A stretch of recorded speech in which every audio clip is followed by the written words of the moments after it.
हर हर महादेव भक्तों, सावन के मास की सभी भक्तों को बहुत बहुत बधाई है।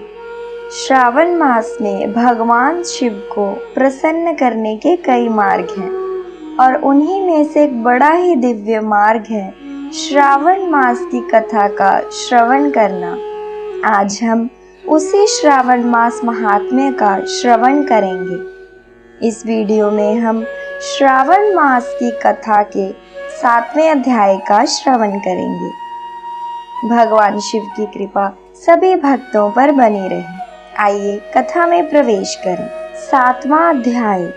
भगवान शंकर ने श्री सनत कुमार जी से कहा, अब मैं आपसे मंगलवार के व्रत का महात्म्य सुनाऊंगा। ध्यान पूर्वक सुनिए। इस व्रत के करने से वैधव्य का नाश होता है।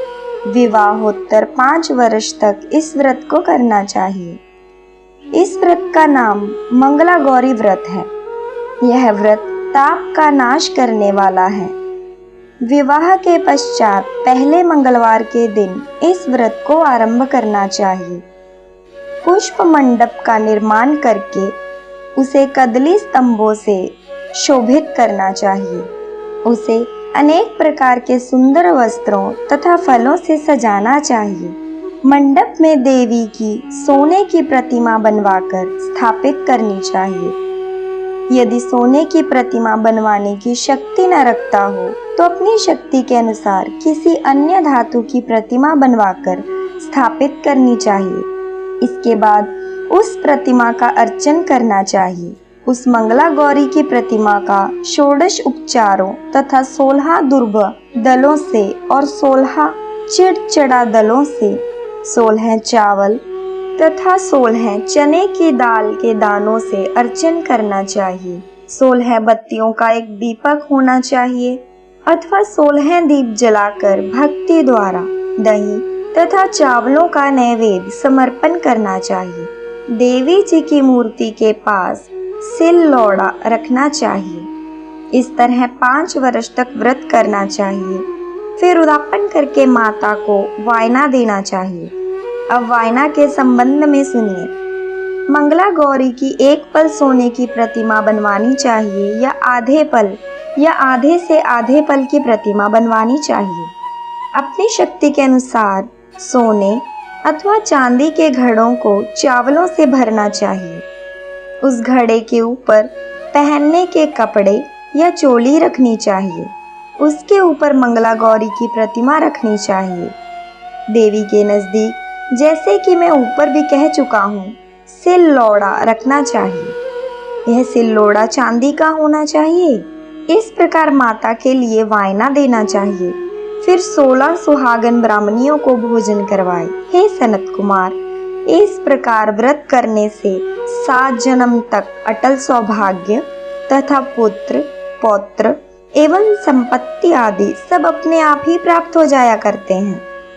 सनत कुमार ने भगवान सदाशिव जी से पूछा कि प्रभु, इस व्रत को पहले किसने किया और उसके करने से किस फल की प्राप्ति हुई थी? भगवान शिव ने कहा, हे सनत कुमार, प्राचीन काल में कुरुदेश में क्षुतकीर्ति नामक एक राजा शास्त्र ज्ञाता, कीर्तिमान तथा शत्रु रहित था। वह 64 कलाओं का जानने वाला तथा धनुर्विद्या में निपुण था। उसके यहाँ संसार की किसी भी वस्तु की कोई भी कमी नहीं थी। कमी थी तो केवल एक संतान की। संतान की प्राप्ति के लिए वह दिन रात यत्न करता रहता था। उसने संतान के लिए देवी जी की आराधना भी की। एक दिन देवी ने उसकी आराधना से प्रसन्न होकर उसे साक्षात दर्शन दिए कहा, हे क्षुतकीर्ति, वर मांगो। राजा क्षुतकीर्ति ने कहा, माँ, यदि आप मुझ पर प्रसन्न हैं तो मुझे एक पुत्र दें। आपकी कृपा से मेरे यहाँ धन धान्य आदि किसी भी वस्तु की कोई भी कमी नहीं है। बस एक पुत्र सुख को छोड़कर मेरे यहाँ सब आनंद है। राजा का वचन सुनकर देवी जी मुस्कुराई। उन्होंने कहा, राजन, तुमने एक दुर्लभ वस्तु की याचना की है, फिर भी तुमको पुत्र अवश्य दूंगी। लेकिन तुम मेरी बात को ध्यान देकर सुनो। तुम्हारे यहाँ जो पुत्र होगा वह अत्यंत गुणवान भी होगा, किंतु वह 16 वर्ष से अधिक नहीं जिएगा। हाँ, यदि एक सुंदर अथवा विद्या विहीन पुत्र होगा तो वह बहुत समय तक जीवित रहेगा।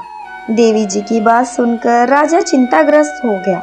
उसने अपनी रानी से बात की और फिर उसकी बात से गुनी संपूर्ण लक्षण युक्त 16 वर्ष की आयु वाला पुत्र मांगा। देवी ने कहा, राजा, मेरे मंदिर के मुख्य द्वार पर आम का पेड़ है। मेरी आज्ञा है कि तुम उस पेड़ से एक आम तोड़कर अपनी रानी को खाने के लिए दो। उसको खाने से रानी को अवश्य ही गर्व रहेगा। राजा ने प्रसन्न होकर देवी जी के मंदिर के मुख्य द्वार पर जो आम का पेड़ था वहां से एक आम तोड़कर अपनी पत्नी को खाने के लिए दे दिया। रानी ने देवी जी के आदेशानुसार फल खाया और 10 मास के पश्चात उसके यहाँ देव पुत्र तुल्य पुत्र पैदा हुए। हर्ष शोक से संपन्न राजा ने राजकुमार का जाग कर्मादि संस्कार करवाया और भगवान सदाशिव का ध्यान धरकर उसका नाम चिरायु रखा। लड़का अपने माता पिता की देखरेख में चांद की तरह बढ़ने लगा। दिन बीतते चले गए और उसका 16वां वर्ष आरंभ हो गया। राजा रानी दोनों को चिंता सताने लगी। राजा ने सोचा, मैंने यह पुत्र बड़े ही कष्ट से प्राप्त किया है, अपनी आंखों से मैं इसकी मृत्यु कैसे देख सकूंगा। यह विचार करके उसने राजकुमार को उसके मामा के साथ काशी जी भेज दिया। जाने के समय रानी ने अपने भाई से कहा, तुम कार्पटिक भेष धारण करके राजकुमार को काशी जी ले जाओ। मैंने इसके जन्म से पूर्व भगवान शिव से प्रार्थना की थी कि हे प्रभु, पुत्र प्राप्ति पर मैं उसे जगतपति की यात्रा के लिए भेजूंगी। तुम इसको इसी समय काशी जी ले जाओ, इसकी देह प्राण की रक्षा करना। रानी का भाई अपनी बहन की बात सुनकर भांजे को साथ लेकर काशी जी चला गया। कई दिन की यात्रा के पश्चात वह आनंद नगर पहुंचा। वहां पर वीरसेन नामक राजा राज्य करता था, जो कि शास्त्र ज्ञाता, कीर्तिमान तथा शत्रु रहित था। उस राजा की कन्या मंगला गौरी अपने रूप लावण्य के कारण चहुं और प्रसिद्ध थी।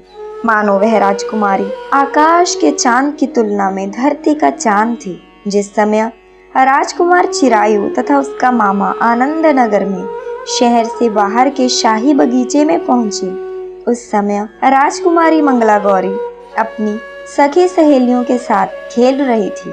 राजकुमार चिरायु तथा उसका मामा खेलती हुई लड़कियों को देखने लगे। खेलती हुई लड़कियों में से एक ने क्रोध में भरकर राजकुमार को रंडा शब्द कहा।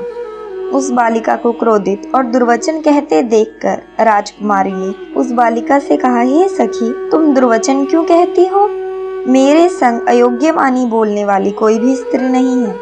देखो, मंगल गौरी के प्रसाद से एवं मंगला गौरी व्रत के प्रभाव से मेरे हाथ से जिसके माथे पर चावल गिर जाएं, उसके साथ मेरा विवाह हो जाने पर यदि वह थोड़ी आयु वाला भी हो तो भी चिरायु हो जाएगा। इसके बाद सब बालिकाएं अपने अपने घरों को लौट गईं। उस दिन राजकुमारी का विवाह बालहिक देश के दृढ़धर्मा राजा के पुत्र सुकेतु नाम के राजकुमार से होने वाला था। लेकिन सुकेतु मूर्ख, कुरूप तथा बहरा था। वर पक्ष वाले उसकी बजाय विवाह मंडप में अन्य अच्छा वर ले जाने की इच्छा प्रकट कर चुके थे। विवाह के पश्चात सुकेतु के बजाय प्रस्तुत वर को भगा दिया जाएगा और सुकेतु बाल्हिक देश को अपनी पत्नी लेकर लौट जाएगा। ऐसा विचार करके वर पक्ष के कुछ आदमी चिरायु के पास जाकर उसके मामा से कहने लगे, यह बालक तुम हमें दे दो, इसके द्वारा हमारा कार्य सिद्ध होने वाला है। इस भूमि पर परोपकार जैसा अन्य कोई धर्म ही नहीं है। उन लोगों की बात सुनकर चिरायु का मामा प्रसन्न हो गया, क्योंकि वह बगीचे में मंगला गौरी की बात सुन चुका था। उसने वर पक्ष वालों से कहा, आप लोग इस लड़के को क्यों चाहते हैं? विवाह के लिए वस्त्र गहने आदि तो मांगे जा सकते हैं, लेकिन कोई वर थोड़ा ही मांग कर ले जाता है। फिर भी मैं आपकी बात रखता हुआ अपना लड़का आपको दे रहा हूँ। वर पक्षीय जन राजकुमार चिरायु को विवाह मंडप में ले गए और विवाह कार्य सिद्ध हो गया। जब सप्तपदी आदि कार्य होने के बाद रात में राजकुमार मंगला गौरी के साथ सोया, तभी उसका 16वां वर्ष समाप्त हो गया था। ठीक उसी समय काल सांप के रूप में वहां आया। संयोगवश उसी समय राजकुमारी की नींद खुल गई और वह सांप को देखकर मारे भय के कांपने लगी। फिर उसने भय त्याग कर सांब की पूजा की, पीने के लिए उसे बहुत सा दूध दिया, प्रार्थना की, दीनवाणी से उसकी स्तुति की। मंगला गौरी ने कहा, मैं उत्तम व्रत करूंगी, मेरे पतिदेव जीवित हो जाएं और चिरंजीवी हूँ। देखते ही देखते सांब कमंडल में प्रवेश कर गया। अपनी कुच की चोली से राजकुमारी ने कमंडल का मुख बांध दिया। उस समय राजकुमार अपने शरीर के अंगों को ऐंठते हुए जागकर उठकर बैठ गया। उसने राजकुमारी से कहा, मुझे बहुत भूख लगी है। राजकुमारी ने माता के समीप जाकर लड्डू आदि लाकर राजकुमार को खाने के लिए दे दिए। राजकुमार ने प्रसन्न होकर भोजन किया। हाथ धोते समय उसका हार गिर गया। वह पान खाकर दोबारा सो गया। उसके सोने के बाद राजकुमारी कमंडल को बाहर फेंकने के लिए गई, लेकिन विधि के विधान से बाहर जाते समय चमकते हुए हार की चमक देखकर चकित रह गई। उसने उस घट में स्थित हार को अपने गले में पहन लिया। थोड़ी देर बाकी रहने पर चिरायु का मामा आकर उसे ले गया। चिरायु के जाने के बाद वर पक्षीय जन सुकेतु को वहां ले आए। मंगला गौरी ने जब सुकेतु को देखा तो कहा, यह मेरा पति नहीं है। इस पर वर पक्षीय जनों ने राजकुमारी से कहा, हे देवी, यह तुम क्या कह रही हो? यदि कोई पहचान हो तो कहो। मंगला गौरी ने कहा, रात को मेरे पति ने मुझे जो जड़ायु हार दिया था, उस हार के रत्नों की सुंदरता यह बतलाए, यह कोई अन्य ही है। रात्रि में आम्र सेचन के समय मेरे पति का केशर युक्त पद मेरी जांघ में लगा हुआ है। सब लोग उसे देखो। रात के समय मेरे और मेरे पति के बीच जो बातचीत हुई है और हमने क्या भोजन किया था, यह भी बतलावे तो यह मेरा पति होगा। मंगला गौरी की बात सुनकर वर पक्षीय जनों ने कहा, ठीक है, ठीक है। लेकिन सुकेतु प्रश्नों में से किसी का भी उत्तर नहीं दे सका। इस पर कन्या पक्ष वालों ने उसके साथ राजकुमारी को भेजने से इनकार कर दिया और वर पक्षीय जन अपना समूह लेकर जैसे आए थे वैसे ही लौट गए। मंगला गौरी के पिता महाराज वीरसेन ने प्रसन्न होकर एक महान यज्ञ रचाया। उसने यह भी सुना कि वर पक्षीय जन किस प्रकार अपने कुरूप राजकुमार की बजाय किसी अन्य सुंदर युवक को विवाह के मंडप में ले आए थे और उसके साथ मंगला गौरी का विवाह हुआ था। अब मंगल गौरी राजमहल के बरामदे में एक चीक की ओट में बैठ गई और प्रत्येक आते जाते यात्री को देखने लगी ताकि उनमें कहीं उसे चिरायु दिखाई दे जाए। उधर चिरायु भी अपने ससुराल का हाल जानने के लिए अपने मामा के साथ वहां पहुंचा। जो ही वह चिक के सामने से गुजरा, मंगला गौरी ने उसे देखकर कहा, पिताजी, मेरे पति आ गए हैं। राजा ने तुरंत ही मामे भांजे को राजभवन के भीतर बुलवा भेजा। मंगला गौरी की बताई हुई सब निशानियां चिरायु में मौजूद थी। राजा ने वस्त्राभरण, अश्व, गज, रथ तथा अन्य बहुत सी चीजों के साथ मंगला गौरी को चिरायु के साथ कर दिया। उसके बाद चिरायु राजा वीरसेन से विदा होकर अपनी पत्नी एवं मामा के साथ कुलनंदन सेना सहित अपने नगर को गया। जब उसके माता पिता ने लोगों के मुख से उसकी वापसी के संबंध में सुना तो उन्हें इस बात पर विश्वास ही नहीं हुआ। वह सोचने लगे कि भाग्य के विपरीत कैसे हो सकता है। वह अब ये सोच ही रहे थे कि राजकुमार चिरायु ने माता और पिता के चरणों में प्रणाम किया।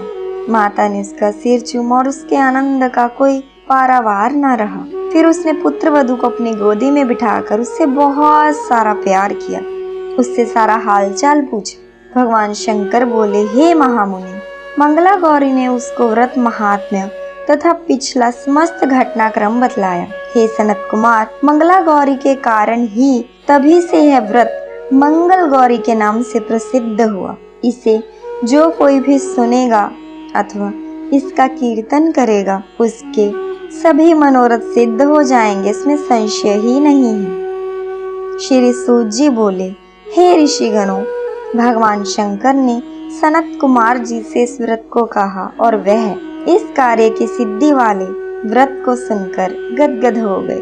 उनको इसके सुनने से परमानंद की प्राप्ति हुई। ये था भक्तों 7वां अध्याय। 8वें अध्याय के लिए हमारे चैनल को सब्सक्राइब जरूर करें।